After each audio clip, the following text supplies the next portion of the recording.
सीधा रुख करते हैं राजधानी रायपुर से आ रही बड़ी खबर का, जहां सुशासन तिहार के लिए सीएम साय का 3 जिलों का दौरा। मुख्यमंत्री विष्णुदेव साय ने मीडिया को दी जानकारी।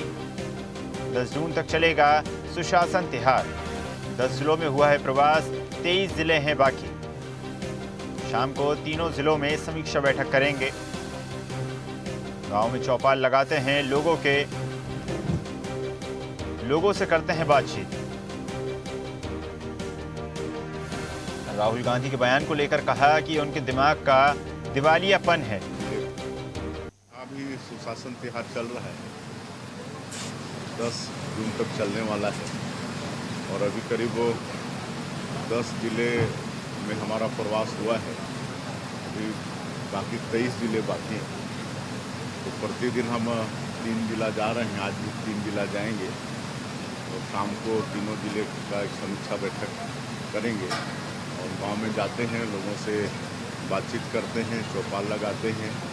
तो पूरा फीडबैक मिलता है। अब ये उनके दिमाग का दिवालियापन का द्योतक है। एक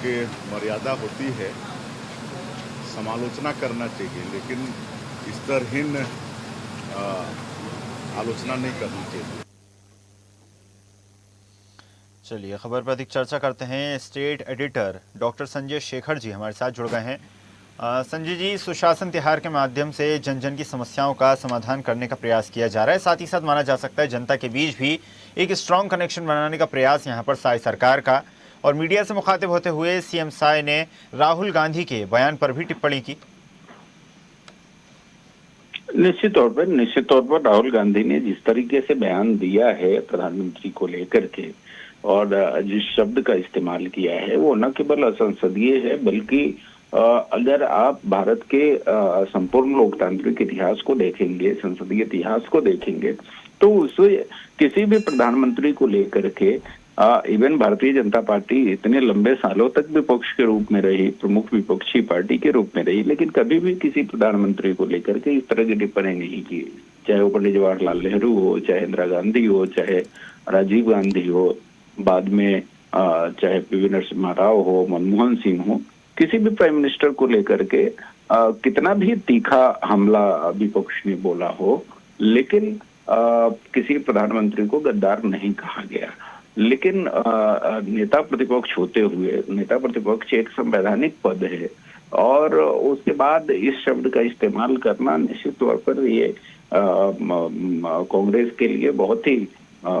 आत्मघाती होगा और इसको लेकर के भारतीय जनता पार्टी में काफी आक्रोश है और भारतीय जनता पार्टी के चाहने वाली जो आम जनता है उसमें भी काफी आक्रोश है। और इसी को लेकर के छत्तीसगढ़ के मुख्यमंत्री विष्णुदेव साय जी ने बहुत ही तीखी टिप्पणी कांग्रेस पार्टी पर की है। उनका कहना है कि कांग्रेस एक तो राहुल गांधी को मानसिक रूप से दिवालिया उन्होंने कहा, साथ ही कहा कि कांग्रेस बहुत ही निचले स्तर पर जा चुकी है और उसको जो संसदीय मर्यादा है, जो लोकतांत्रिक मर्यादा है, उसका भी ख्याल नहीं है, क्योंकि प्राइम मिनिस्टर किसी एक दल का नहीं होता है। प्राइम मिनिस्टर पूरे देश का प्रतिनिधित्व करता है। 140 करोड़ देश की जनता ने का प्रतिनिधित्व करते हैं, तो उनके लिए इस तरह के शब्दों का इस्तेमाल किसी भी दृष्टिकोण से उचित नहीं है और सीएम ने इसे निंदनीय कृत्य करार दिया है। जी बिल्कुल संजय जी, जिस प्रकार राहुल गांधी पर साधे गए निशाने पर हमने बात की, लेकिन साथ ही साथ अगर जिस प्रकार लगातार सुशासन तिहार चलाया जा रहा है, जिसके माध्यम से जन जन की समस्याएं खुद विष्णुदेव साय सुन रहे हैं, उसको अगर समझा जाए, उसको समझने के प्रयास किए जाएं, तो जिस प्रकार भूपेश सरकार में भी इसी दौरान चौपालों के माध्यम से जनता की समाधान की कोशिश की जाती थी, क्या इसे एक बार फिर भारतीय जनता पार्टी जब सत्ता में आई है तो उसे जनता के बीच जो एक कनेक्शन मिसिंग था उसको पुनर्स्थापित करने की कोशिश समझा जाए? निश्चित तौर पर इस बात से इनकार नहीं किया जा सकता और जब मुख्यमंत्री और उनके साथ पूरा जो अमला है, शासकीय अमला, सीएम सेक्रेटारिएट जब औचक निरीक्षण पे कहीं पहुंचता है, तो उस दौरान जो फीडबैक आते हैं उससे शासन प्रशासन की कसावट के दृष्टिकोण से और शासन के सुधार के दृष्टिकोण से भी काफी महत्वपूर्ण माना जाना चाहिए, महत्वपूर्ण होता है। और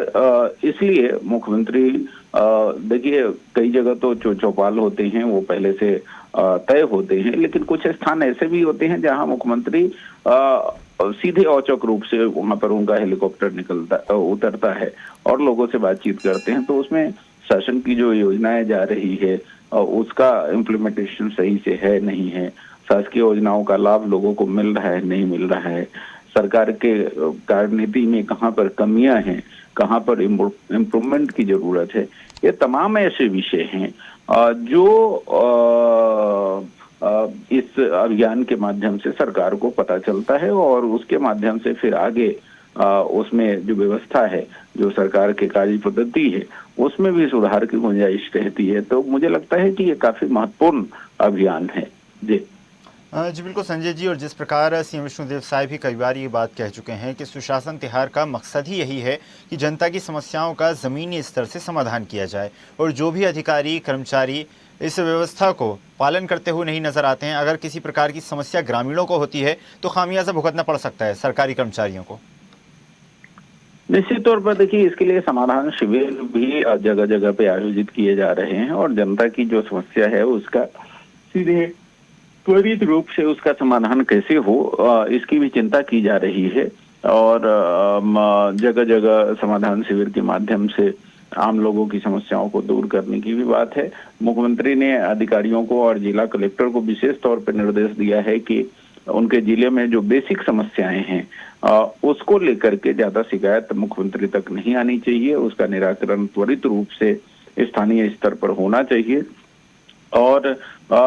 उसी को देखने के लिए, एक तरह से कहा जाए उसी को समझने के लिए उस पर आम जनता का क्या फीडबैक है उसके दृष्टिकोण से मुख्यमंत्री औचक निरीक्षण कर रहे हैं। हालांकि सबके बीच में आपको ये भी ध्यान देने की जरूरत है कि छत्तीसगढ़ की जो मौजूदा सरकार है उसका करीब 2.5 साल का कार्यकाल पूरा होने को है।